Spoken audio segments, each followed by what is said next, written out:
تو یہ ہماری کوشش ضرور ہوگی. معاملہ کیونکہ بہت اہم ہے، کیونکہ تمام میڈیا انڈسٹری کے حوالے سے ہے اور عدالتی کارروائیوں کے حوالے سے ہے، اس لیے ہم جاننا چاہیں گے مطیع اللہ جان صاحب آپ سے کہ آج آپ جب عدالت کے اندر موجود تھے تو اصل معاملہ کیا تھا اور عدالت نے کہا کیا تھا کہ وہ ذرا سامنے آ جائے، پھر ذرا ڈسکشن کو آگے بڑھائیں.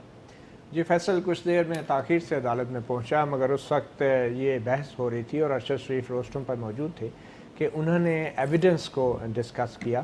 اور مجھے یہ تاثر ملا معزز چیف جسٹس ثاقب نثار اور ان کے ساتھی ججوں کے ریمارک سے کہ ارشد شریف نے ایویڈنس کو نہ صرف ڈسکس کیا بلکہ کچھ ایسی ججمنٹس بھی دینے کی کوشش کی جس سے براہ راست جو ہیں وہ فریق جو خاص کر پیپلز پارٹی آصف علی زرداری ہیں ان کا جو حق ہے فیئر ٹرائل کا وہ متاثر ہوتا تھا. تو یہ ایک حقیقت ہے کہ بین الاقوامی سطح پر بھی جو فیئر ٹرائل ہے اس میں میڈیا کی بھی حدود اور قیود ضرور موجود ہیں کہ وہ اس طریقے سے وٹنسز کو نہ تو ہراساں کریں اپنی نئی نئی خبروں سے، نہ ہی ایویڈنس کو اس طرح پیش کریں کہ اس کو ایک خاص سمت کی طرف لے جایا جائے اور عدالت پہ اثر انداز ہونے کی کوشش کی جائے. یہ تو نہیں ہونا چاہیے. مگر میں نے خصوصی طور پہ پھر یہ پروگرام بھی دیکھا ہے ارشد شریف کا، اور میں سمجھتا ہوں کہ جہاں پہ سپریم کورٹ نے ان کو توہین عدالت کا کنٹمپٹ آف کورٹ کا نوٹس دیا ہے کیس پر اثر انداز ہونے کی، اور اب پیمرا کی طرف سے بھی اے آر وائی کو نوٹس مل گیا ہے، تو میں نے ارشد شریف کا پروگرام دیکھنے کے بعد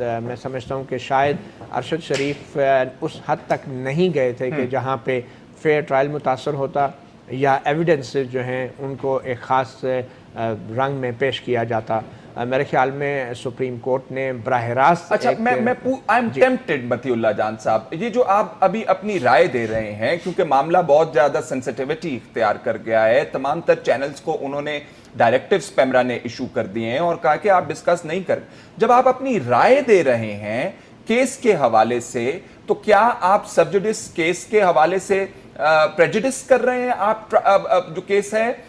یا آپ کی رائے جو ہے وہ میڈیا کے حوالے سے ہے اور آپ کی اپنی رائے جو ہے وہ کیس کو متاثر نہیں کرتی؟ دیکھیں فیصل، میں